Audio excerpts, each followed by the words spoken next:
Buongiorno e benvenuti a Che tempo fa di venerdì 23 maggio. Vediamo subito la situazione in Italia nel dettaglio. Al nord, come possiamo vedere, la situazione è piuttosto instabile su tutte le regioni, sia sul versante alpino che su quello centrale. Le temperature rimangono piuttosto stabili, oscilleranno tra i 13 e i 25 gradi.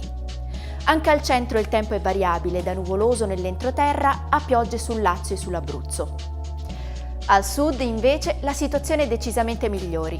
Infatti, su tutto il settore ci sarà sole o poco nuvoloso e le temperature si alzeranno e oscilleranno tra le minime di 9 gradi e le massime di 26 gradi. In Sicilia, anche sarà molto nuvoloso e le temperature saranno piuttosto stabili, tra i 25 e i 23 gradi. In Sardegna, invece, ci saranno leggeri piovaschi, soprattutto al sud, e le temperature saranno anch'esse stazionarie tra i 17 e i 25 gradi.